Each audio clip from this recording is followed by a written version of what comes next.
Hello friends, welcome to police recruitment YouTube channel. మా ఛానల్లో కేవలం పోలీస్ ఉద్యోగాలకు సంబంధించిన వీడియోస్ మాత్రమే అప్లోడ్ చేయడం జరుగుతుంది. ఫ్రెండ్స్, తెలంగాణ రాష్ట్రంలో ఎక్సైజ్ కానిస్టేబుల్ ఉద్యోగాల భర్తీ కోసం నోటిఫికేషన్ విడుదలైంది. టోటల్గా 614 పోస్టుల భర్తీ కోసం నోటిఫికేషన్ విడుదల చేశారు. ఈ వీడియోకి క్రింద డిస్క్రిప్షన్లో నోటిఫికేషన్ లింక్ ఇచ్చాను ఫ్రెండ్స్. ఆ లింక్పై క్లిక్ చేసి మీరు మీ మొబైల్లోనే నోటిఫికేషన్ని డౌన్లోడ్ చేసుకోవచ్చు. కాకపోతే ఈ ఉద్యోగాలకి దరఖాస్తు చేసుకోవడానికి విద్యార్హతలు ఏంటి, ఏజ్ ఎంత ఉండాలి, ఏజ్లో రిలాక్సేషన్ ఎంత, ఫిజికల్ మెజర్మెంట్ టెస్టులు, ఫిజికల్ ఎఫిషియన్సీ టెస్టులకు సంబంధించినటువంటి వివరాలు, అలాగే ఎగ్జామ్ ప్యాటర్న్, సిలబస్ వంటి పూర్తి వివరాలన్నీ తెలియజేయడం జరుగుతుంది ఫ్రెండ్స్. వివరాలకు వెళ్ళే ముందుగా ఇంకా ఎవరైనా మా ఛానల్ని సబ్స్క్రైబ్ చేయకుండా చూస్తుంటే ఖచ్చితంగా సబ్స్క్రైబ్ చేసి ఆ వెంటనే వచ్చే బెల్ ఐకాన్ని యాక్టివేట్ చేయండి. మా ఛానల్ని సబ్స్క్రైబ్ చేయడం ద్వారా తెలంగాణ, ఆంధ్రప్రదేశ్ పోలీస్ జాబ్స్కి సంబంధించి మేము పెట్టే ప్రతి లేటెస్ట్ వీడియో మీ మొబైల్కి నోటిఫికేషన్ ద్వారా వస్తుంది. ఇప్పుడే సబ్స్క్రైబ్ చేయండి. అలాగే ఈ వీడియో కింద డిస్క్రిప్షన్లో మా టెలిగ్రామ్ గ్రూప్ లింక్ ఇవ్వడం జరిగింది. ఆ లింక్పై క్లిక్ చేసి మీరు గ్రూప్లో కూడా జాయిన్ అవ్వండి ఫ్రెండ్స్. ఇక నోటిఫికేషన్ వివరాలను చూసుకుంటే ఫ్రెండ్స్, మనకి నోటిఫికేషన్ వచ్చేసి ఏప్రిల్ 28వ తారీఖున విడుదల చేయడం జరిగింది. Telangana state level police recruitment board నుంచి ఈ నోటిఫికేషన్ విడుదల చేయడం జరిగిందనమాట. ఈ ఉద్యోగాలకి ఆన్లైన్ ద్వారా దరఖాస్తు చేసుకోవడానికి అవకాశం అయితే ఉంటుంది ఫ్రెండ్స్. మే 2వ తారీఖు నుంచి మే 20వ తారీఖు వరకు ఆన్లైన్లో దరఖాస్తు చేసుకోవచ్చు. www.tslprb.in అనే వెబ్సైట్ అడ్రస్ ద్వారా ఆన్లైన్లో అప్లై చేసుకోవడానికి అవకాశం అయితే ఉంటుంది. ఎక్సైజ్ కానిస్టేబుల్ ఉద్యోగాలను అయితే భర్తీ చేస్తున్నారు. టోటల్గా 614 పోస్టుల భర్తీ కోసం నోటిఫికేషన్ని విడుదల చేయడం జరిగింది ఫ్రెండ్స్. ఈ పోస్టులు పొందేటటువంటి అభ్యర్థులకి శాలరీ చూసుకున్నట్లయితే 24,280 రూపాయల నుంచి 72,850 రూపాయల వరకు శాలరీ అయితే ఉంటుందన్నమాట. ఇక అలవెన్సెస్ అన్ని కలుపుకొనేసి స్టార్టింగ్ శాలరీ 30,000కు పైగానే ఉంటుంది ఫ్రెండ్స్. ఇక ఇక్కడ కేటగిరీల వారుగా పోస్టుల వివరాలన్నీ పట్టికలో ఇవ్వడం జరిగిందనమాట. మీరు మేల్ క్యాండిడేట్స్కి ఎన్ని పోస్టులు ఉన్నాయి, ఫిమేల్ క్యాండిడేట్స్కి ఎన్ని పోస్టులు ఉన్నాయనే డీటెయిల్స్ అన్ని కూడా ఇచ్చారు. ఈ ఉద్యోగాలకి మేల్ క్యాండిడేట్స్, ఫిమేల్ క్యాండిడేట్స్ ఎవరైనా సరే అప్లై చేసుకోవచ్చు ఫ్రెండ్స్. ఇక కేటగిరీల వారుగా పోస్టుల వివరాలు ఎన్నో ఇచ్చారనమాట. మీ మొబైల్లోనే నోటిఫికేషన్ని డౌన్లోడ్ చేసుకునేసి ఆ డీటెయిల్స్ అన్ని కూడా చదువుకోవడానికి అవకాశం ఉంటుంది. ఇక ఈ పోస్టులకి అప్లికేషన్ ఫీజు చూసుకున్నట్లయితే ఓసీ అభ్యర్థులు, బీసీ అభ్యర్థులు 800 రూపాయల అప్లికేషన్ ఫీజు చెల్లించాలి. అదేవిధంగా ఎస్సీ, ఎస్టీ అభ్యర్థులు వచ్చేసిందనో 400 రూపాయల అప్లికేషన్ ఫీజుని చెల్లించాల్సింది ఉంటుంది. ఇక ఆంధ్రప్రదేశ్ రాష్ట్రానికి సంబంధించినటువంటి అభ్యర్థులు ఈ పోస్టులకు అప్లై చేసుకుంటే కనుక ఓసీ అభ్యర్థులు, బీసీ, ఎస్సీ, ఎస్టీ ఏ కేటగిరీ అభ్యర్థులైనా సరే 800 రూపాయల అప్లికేషన్ ఫీజుని చెల్లించాల్సింది ఉంటుందన్నమాట. ఇక ఈ ఉద్యోగాలకి దరఖాస్తు చేసుకోవడానికి ఏజ్ ఎంత ఉండాలనో ఇప్పుడు మనం చూద్దాం friends. Age limit, upper age లిమిట్కి సంబంధించినటువంటి వివరాలన్నీ తెలుసుకున్నాము. చూడండి, ఇక్కడ ఇచ్చారు చూడండి ఏజ్ లిమిట్కి సంబంధించినటువంటి ఇన్ఫర్మేషన్. ఇక్కడ ఎలిజిబిలిటీ బై జెండర్ అనేసి ఇచ్చారు. Men and women are eligible for the post code number 43 అనేసి ఇచ్చారనమాట. అంటే మేల్ క్యాండిడేట్స్, ఫిమేల్ క్యాండిడేట్స్ ఎవరైనా సరే ఈ పోస్టులకు అప్లై చేసుకోవడానికి అవకాశం ఉంటుంది. ఏజ్ లిమిట్ వచ్చేసి 18 సంవత్సరాల నుంచి 22 సంవత్సరాల లోపు ఉన్నటువంటి అభ్యర్థులందరూ కూడా ఈ ఉద్యోగాలకి దరఖాస్తు చేసుకోవడానికి అవకాశం ఉంటుంది అనేసి ఇవ్వడం జరిగిందనమాట. అయితే రాష్ట్ర ప్రభుత్వం ఇటీవల యూనిఫామ్ ఉద్యోగాలకు వచ్చేసి 3 సంవత్సరాల పాటు వయో పరిమితి పెంచుతూ జీవో జారీ చేయడం జరిగిందనమాట. దాన్ని బట్టి ఆ 3 సంవత్సరాల వయో పరిమితిని కలుపుకుంటే కన్నా 22కి 22+3 అంతా 25 ఇయర్స్ అయితే అవుతాయన్నమాట. అంటే 25 సంవత్సరాల లోపు ఉన్నటువంటి అభ్యర్థులందరూ కూడా ఈ ఉద్యోగాలకి దరఖాస్తు చేసుకోవచ్చు. 18 సంవత్సరాల నుంచి 25 సంవత్సరాల లోపు ఉన్నటువంటి ఓసీ అభ్యర్థులందరూ కూడా ఈ ఉద్యోగాలకి దరఖాస్తు చేసుకోవడానికి అవకాశం ఉంటుంది. అలాగే బీసీ, ఎస్సీ, ఎస్టీ, ఈడబ్ల్యూఎస్ అభ్యర్థులకి ఏజ్లో రిలాక్సేషన్ 5 ఇయర్స్ అయితే ఉంటుంది ఫ్రెండ్స్. ఆ అభ్యర్థులు వచ్చేస్తున్నాను 18 సంవత్సరాల నుంచి 30 సంవత్సరాల లోపు ఉన్నటువంటి అభ్యర్థులందరూ కూడా దరఖాస్తు చేసుకోవడానికి అవకాశం ఉంటుంది. మరొకసారి చెప్తున్నా, ఓసీ అభ్యర్థులేమో 18 నుంచి 25 సంవత్సరాల లోపు ఉన్నటువంటి వాళ్ళు అప్లై చేసుకోవచ్చు.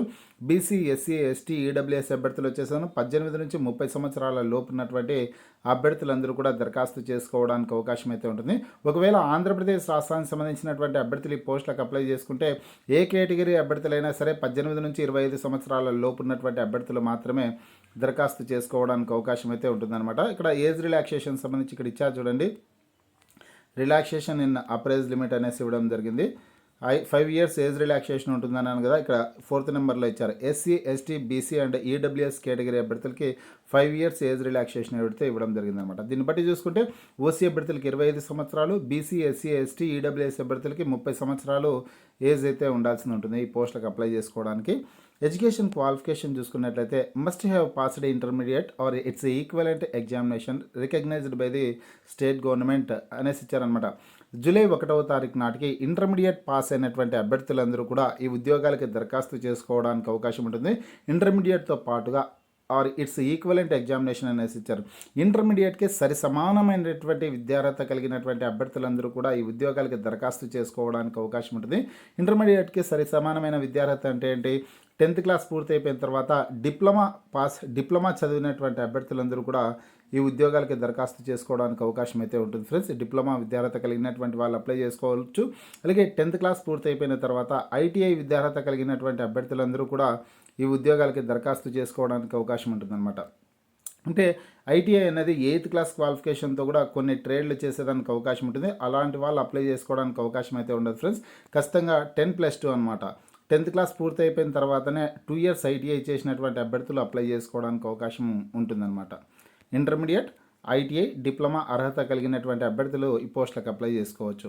సెలక్షన్ ప్రొసీజర్ చూసుకుంటే కనుక ఫస్ట్ ప్రిలిమ్స్ ఎగ్జామినేషన్ని నిర్వహిస్తారు.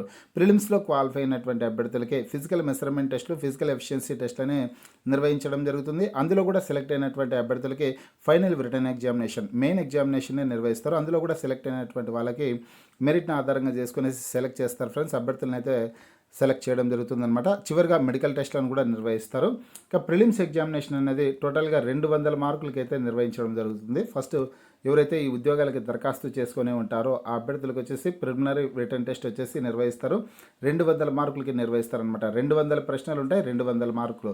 ప్రతి ప్రశ్నకి 1 మార్కు చొప్పున ఉంటుందన్నమాట ఎగ్జామినేషన్. ఇక ప్రిలిమ్స్కి సంబంధించి క్వాలిఫై కావాలంటే ఎన్ని మార్కులు రావాలంటే ఓసీ, బీసీ, ఎస్సీ, ఎస్టీ ఏ కేటగిరీ అభ్యర్థులకైనా సరే 30% మార్క్స్ అయితే రావాల్సి ఉంటుంది. ఇక ఎగ్జామినేషన్ అనేది 200 మార్కులు జరిగితే కన్నా 30% అంటే కన్నా 60 మార్కులు అనమాట. 200కి గాను 60 మార్కులు వచ్చినట్లయితే మీరు ప్రిలిమ్స్ ఈజీగా క్వాలిఫై అవ్వచ్చు. ఫ్రెండ్స్, మీరు ప్రిలిమ్స్ కోసం ఇప్పటి నుంచి ప్రిపేర్ అవుతున్నటువంటి అభ్యర్థులు ఎవరైనా ఉంటే కన్నా మీరు కొన్ని సిలబస్ని చూసుకునేసి కొన్ని టాపిక్స్ని ఎన్నుకోండి. ఆ టాపిక్స్ని క్షుణ్ణంగా ప్రతి టాపిక్ని చదువుకునే ప్రయత్నం అయితే చేయండి. ఆ సిలబస్లో అన్నీ చదవాల్సిన అవసరం అయితే ఉండదన్నమాట. ప్రిలిమ్స్ క్వాలిఫై అయ్యేంత వరకు మాత్రమే ఉపయోగపడుతుంది కాబట్టి మీకు నచ్చినటువంటి టాపిక్స్ని ఎన్నుకొనేసి వాటిని ప్రతి ఇన్ఫర్మేషన్ అంటే ఆ టాపిక్కి సంబంధించినటువంటి ప్రతి పాయింట్ అన్నీ చదువుకొనేసి ప్రయత్నం అయితే చేయండి ఫ్రెండ్స్. ప్రిలిమ్స్ పాస్ అయ్యే ప్రయత్నం అయితే చేయండి. ఎప్పటి నుంచో ఈ ఉద్యోగాలకి ప్రిపేర్ అవుతున్నటువంటి అభ్యర్థులు ఉంటే కన్నా ఆల్ టాపిక్స్ అన్నీ కవర్ చేయండి. ఇప్పుడే దరఖాస్తు చేసుకునేసి ఇప్పటి నుంచే ఈ ఉద్యోగాలకి ప్రిపేర్ అవుతున్నటువంటి అభ్యర్థులు ఉంటే కొన్ని టాపిక్స్ను మాత్రమే ఎన్నుకొనేసి ప్రిపేర్ అవ్వండి. నెక్స్ట్ చూసుకుంటే కన్నా ఎవరైతే ప్రిలిమ్స్ ఎగ్జామినేషన్లో క్వాలిఫై అవుతారో క్వాలిఫై అయినటువంటి అభ్యర్థులకి physical measurement test, physical efficiency test కోసం ఇంటిమేషన్ లెటర్ అయితే పంపిస్తారు. TSLPRB అఫీషియల్ వెబ్సైట్లో విడుదల చేయడం జరుగుతుందన్నమాట. ఎప్పుడు ఉంటుంది అంటే ఫిజికల్ టెస్ట్లు ఎప్పుడు నిర్వహిస్తారు, ఎక్కడ నిర్వహిస్తారు, ఏ టైంలో నిర్వహిస్తారు అనే డీటెయిల్స్ అన్ని కూడా విడుదల చేయడం జరుగుతుందన్నమాట. ఓకేనా. ఇక ఫిజికల్ మెజర్మెంట్ టెస్ట్లు, ఫిజికల్ ఎఫిషియన్సీ టెస్ట్లకు సంబంధించినటువంటి ఇన్ఫర్మేషన్ అయితే చూద్దాం. ఫస్ట్ వచ్చేసి ప్రిలిమ్స్ క్వాలిఫై అయినటువంటి అభ్యర్థులకి 1600 మీటర్స్ రన్నింగ్ అయితే ఉంటుంది. అంటే మేల్ క్యాండిడేట్స్కి ఏమో 1600 మీటర్స్ రన్నింగ్ ఉంటుంది. ఫిమేల్ క్యాండిడేట్స్కి వచ్చి 800 మీటర్స్ రన్నింగ్ అయితే ఉంటుంది అనమాట. మేల్ క్యాండిడేట్స్ 1600 మీటర్స్ రన్నింగ్ వచ్చేసిందను 7 నిమిషాల 15 సెకండ్లలో పూర్తి చేయాల్సి ఉంటుంది. కానీ మహిళా అభ్యర్థులు 800 మీటర్స్ రన్నింగ్ అనేది 5 నిమిషాల 20 సెకండ్లలో కంప్లీట్ చేయాల్సిందైతే ఉంటుందన్నమాట. ఓకేనా ఫ్రెండ్స్, అర్థమైంది కదా. ఇకపోతే తర్వాత వచ్చిన ఫిజికల్ మెజర్మెంట్ టెస్ట్లు అయితే ఉంటాయి. ఈ ఫిజికల్ మెజర్మెంట్ టెస్ట్లు వచ్చేసి మేల్ క్యాండిడేట్స్ చూసుకుంటే కన్నా 167.6 సెంటీమీటర్స్ హైట్ ఉండాల్సి ఉంటుందన్నమాట. మేల్ క్యాండిడేట్స్ 167.6 సెంటీమీటర్స్ హైట్ ఉండాలి. మహిళా అభ్యర్థులు వచ్చేసి 152.5 సెంటీమీటర్స్ హైట్ అయితే ఉండాల్సి ఉంటుందన్నమాట. మేల్ క్యాండిడేట్స్కి చెస్ట్ అయితే గతంలో చూసేవాళ్ళు చెస్ట్కి సంబంధించినటువంటి వివరాలు ఇక్కడ ఏమి ఇవ్వలేదు ఫ్రెండ్స్, కేవలం హైట్ మాత్రమే చూడడం జరుగుతుంది. Male candidates 167.6 centimeters, female candidates 152.5 centimeters height అయితే ఉండాల్సి ఉంటుంది. అలాగే ఏజెన్సీ ఏరియాలలో ఉన్నటువంటి ఎస్టీ అభ్యర్థులకి కొంత మినహాయింపు అయితే ఉంటుందన్నమాట. ఇక్కడ ఇచ్చారు చూడండి, షెడ్యూల్డ్ ట్రైబ్స్ పర్సన్స్కి, అబార్జినల్ ట్రైబ్స్ పర్సన్స్కి, ఏజెన్సీ ఏరియాలలో ఉన్నటువంటి అభ్యర్థులకి కొంత సడలింపు అయితే ఉంటుందన్నమాట హైట్కి సంబంధించి. ఏజెన్సీ ఏరియాలు తెలంగాణ రాష్ట్రంలో ఏ జిల్లాలు వస్తాయంటే ఆదిలాబాద్ జిల్లా, కొమరంభీం, ఆసిఫాబాద్, మంచిర్యాల, నాగర్ కర్నూల్, ఖమ్మం, భద్రాద్రి కొత్తగూడెం, ములుగు, మహబూబాబాద్ అండ్ వరంగల్ జిల్లాలు ఏజెన్సీ ఏరియాలకి వస్తాయన్నమాట. ఈ ప్రాంతాల్లో ఉన్నటువంటి ఎస్టీ అభ్యర్థులు ఈ ఉద్యోగాలకు అప్లై చేసుకోవాలంటే మెన్ క్యాండిడేట్స్కి వచ్చిందను 160 సెంటీమీటర్స్ హైట్ ఉంటే చాలు, ఉమెన్ అభ్యర్థులకు వచ్చిందను 150 సెంటీమీటర్స్ హైట్ ఉంటే చాలు అనమాట. ఈ పోస్టులకి దరఖాస్తు చేసుకోవడానికి ఎలిజిబుల్ అయితే అవుతారు. తర్వాత లాంగ్ జంప్, షార్ట్ ఫుట్ కూడా ఉంటుంది friends. Long jump, short foot events అయితే నిర్వహిస్తారనమాట. ఇక్కడ లాంగ్ జంప్ వచ్చేసిందను మేల్ క్యాండిడేట్స్కి సంబంధించి 4 మీటర్స్ లాంగ్ జంప్ అయితే దూకాల్సి ఉంటుంది. మహిళా అభ్యర్థులు అయితే 2.50 మీటర్స్ దూకాల్సి ఉంటుంది. ఇక షార్ట్ ఫుట్ చూసుకున్నట్టయితే మేల్ క్యాండిడేట్స్ 7.26 కేజెస్ బరువు ఉన్నటువంటి దాన్ని 6 మీటర్స్ అయితే విసరాల్సింది అయితే ఉంటుందన్నమాట. మహిళా అభ్యర్థులు వచ్చేసిందను 4 కేజెస్ బరువు ఉన్నటువంటి వెయిట్ వచ్చేసిందను 4 మీటర్స్ అయితే విసరాల్సింది అయితే ఉంటుంది. ఇది షార్ట్ ఫుట్కి సంబంధించినటువంటి ఇన్ఫర్మేషన్.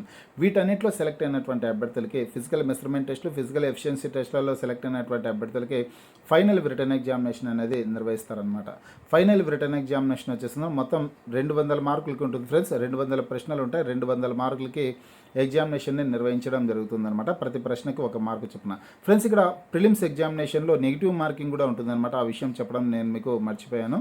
ఇక్కడ ప్రిలిమినరీ రిటర్న్ టెస్ట్కి సంబంధించి నెగిటివ్ మార్కింగ్ అయితే ఉంటుందన్నమాట. ఇక్కడ క్వాలిఫై మార్కులు 60 మార్క్స్ వస్తే క్వాలిఫై అవుతారన్నాను కదా. అలాగే నెగిటివ్ మార్కింగ్ చూసుకుంటే కన్నా 20% of full marks shall be awarded as negative mark for the question అనేసి ఇచ్చారు. ఒక ప్రశ్న తప్పు సమాధానాన్ని మీరు ఎన్నుకున్నట్లయితే కన్నా 20% మార్క్స్ అనేది నెగిటివ్ మార్కింగ్ అయితే ఉంటుందన్నమాట. ఫర్ ఎగ్జాంపుల్, మీరు 5 ప్రశ్నలు తప్పు ఆన్సర్స్ ఇచ్చారనుకోండి, మీకు వచ్చినటువంటి మార్కుల్లో 1 మార్కు మైనస్ అయితే అవుతుంది. కాబట్టి మీరు చూసి జాగ్రత్తగా ఆన్సర్స్ అయితే చేయాల్సి ఉంటుంది. ఖచ్చితంగా ఈ ప్రశ్నకి ఇదే ఆన్సర్ అనేసి మీరు కాన్ఫిడెంట్గా ఉంటారో అటువంటి వాటిని మాత్రమే సెలెక్ట్ చేయండి. మీకు తెలియనటువంటి ఆన్సర్స్ని అయితే సెలెక్ట్ చేయొద్దండి, ఎందుకంటే నెగిటివ్ మార్కింగ్ ఉంటుంది. కాబట్టి ఖచ్చితంగా ఒకవేళ మీకు ఈ ప్రశ్నకి ఇదే అయ్యి ఉండొచ్చు అనేసి ఒక నమ్మకంగా ఉంటుంది అనుకోండి, 60%, 70% ఈ ప్రశ్నకి ఇదే ఆన్సర్ అయ్యి ఉండొచ్చు అనే నమ్మకం ఉంటేనే పెట్టండి. లేకపోతే ఆన్సర్స్ అయితే సెలెక్ట్ చేయొద్దనమాట. తెలియని వాటిని అసలు టచ్ చేయకండి. ఓకేనా ఫ్రెండ్స్, ఇది physical measurement test, physical efficiency టెస్ట్లకు సంబంధించి. అలాగే ఫైనల్ రిటర్న్ ఎగ్జామినేషన్ కూడా ప్రిలిమ్స్ ఏ విధంగా ఉంటుంది, ఫైనల్ రిటర్న్ ఎగ్జామినేషన్ కూడా అదే పద్ధతిలో ఉంటుంది. ఇక ఫైనల్ రిటర్న్ ఎగ్జామినేషన్ క్వాలిఫైర్ కావాలంటే కానీ ఎన్ని మార్కులు రావాలంటే ఓసీ అభ్యర్థులకి 40% మార్క్స్ రావాల్సి ఉంటుంది, బీసీ అభ్యర్థులకి 35% మార్క్స్ రావాల్సి ఉంటుంది, ఎస్సీ ఎస్టీ అభ్యర్థులకి 30% మార్క్స్ అయితే రావాల్సి ఉంటుంది అనమాట. ఇక సిలబస్ వివరాలను అయితే చూద్దాం ఫ్రెండ్స్. ఇక్కడ సిలబస్ అనేది ప్రిలిమ్స్ ఎగ్జామినేషన్కి మెయిన్ ఎగ్జామినేషన్కి సేమ్ సిలబస్ అయితే ఉంటుంది. మెయిన్ ఎగ్జామినేషన్లో ఒక టాపిక్ మాత్రమే ఎక్స్ట్రాగా యాడ్ అవుతుంది అనమాట. ఇంకా మిగతా సిలబస్ అన్నీ కూడా ఆల్ టాపిక్స్ ప్రిలిమ్స్లో ఏ టాపిక్స్ అయితే ప్రిపేర్ కావాలనో మెయిన్ ఎగ్జామినేషన్లో కూడా సేమ్ టాపిక్స్ని ప్రిపేర్ కావాల్సిందైతే ఉంటుంది. ఇక ప్రిలిమ్స్కి సంబంధించినటువంటి సిలబస్ వివరాలని ముందుగా చూద్దాం. Syllabus for preliminary return test intermediate standard objective type 200 questions అనేసి ఇచ్చారు. క్వశ్చన్ పేపర్ అనేది ఇంటర్మీడియట్ స్టాండర్డ్లో అయితే ఉంటుందన్నమాట. ప్రశ్నలు అన్నీ కూడా ఆబ్జెక్టివ్ టైప్లో ఉంటాయి. 200 క్వశ్చన్స్ అయితే ఇస్తారు. 200 మార్క్స్కి ఎగ్జామినేషన్ నిర్వహించడం జరుగుతుంది ఫ్రెండ్స్. ఇక్కడ మొత్తం 8 టాపిక్స్ నుంచి ప్రశ్నలు అయితే అడుగుతారనమాట. టాపిక్స్ ఏంటంటే కన్నా ఇంగ్లీష్ నుంచి ప్రశ్నలు ఉంటాయి, అర్థమెటిక్ నుంచి, జనరల్ సైన్స్ నుంచి, history of India, Indian culture, Indian national movement నుంచి ప్రశ్నలు ఉంటాయి, principles of geography, Indian geography, polity and economy నుంచి ప్రశ్నలు అడుగుతారు, current events of national and international importance నుంచి క్వశ్చన్స్ అడుగుతారు. అంటే కరెంట్ అఫైర్స్ అనమాట. లాస్ట్ 6 మంత్స్ కరెంట్ అఫైర్స్ అయితే ప్రతి ఒక్కరు ప్రిపేర్ అయ్యే ప్రయత్నం అయితే చేయండి. అలాగే టెస్ట్ ఆఫ్ రీజనింగ్ నుంచి ప్రశ్నలు ఉంటాయి. అలాగే contents pertaining to the state of Telangana రాష్ట్రానికి సంబంధించినటువంటి అంశాలపై ప్రశ్నలు అడుగుతారనమాట. ఈ 8 టాపిక్ల నుంచి మాత్రమే ప్రశ్నలు అయితే వస్తాయి ఫ్రెండ్స్. క్వశ్చన్ పేపర్ అనేది ఇంగ్లీషు, తెలుగు, ఉర్దూ లాంగ్వేజెస్లో క్వశ్చన్ పేపర్ ఉంటుంది. నెక్స్ట్ ఇంకా మెయిన్ ఎగ్జామినేషన్ సిలబస్ చూసుకున్నట్లయితే మెయిన్ ఎగ్జామినేషన్లో ప్రిలిమ్స్లో ఏవైతే ఉంటాయో మెయిన్ ఎగ్జామినేషన్లో కూడా సేమ్ సిలబస్ అనమాట. ఒక 8వ నెంబర్ టాపిక్ మాత్రం ఎక్స్ట్రాగా యాడ్ అవుతుంది మెయిన్ ఎగ్జామినేషన్లో. పర్సనాలిటీ టెస్ట్కి సంబంధించినటువంటి అంశం నుంచి ప్రశ్నలు అయితే అడుగుతారు ఎక్స్ట్రాగా. మిగతా ఆల్ టాపిక్స్ సేమ్. ప్రిలిమ్స్లో ఏ టాపిక్స్ అయితే ఉంటాయో మెయిన్ ఎగ్జామినేషన్లో కూడా సేమ్ టాపిక్స్ ఉంటాయన్నమాట. ఇది ఫ్రెండ్స్ కానిస్టేబుల్ ఉద్యోగాలకు సంబంధించినటువంటి పూర్తి వివరాలు, ఎక్సైజ్ కానిస్టేబుల్కి సంబంధించినటువంటి ఇన్ఫర్మేషన్. మీకు ఈ వీడియో నచ్చినట్లయితే లైక్ చేయండి, షేర్ చేయండి.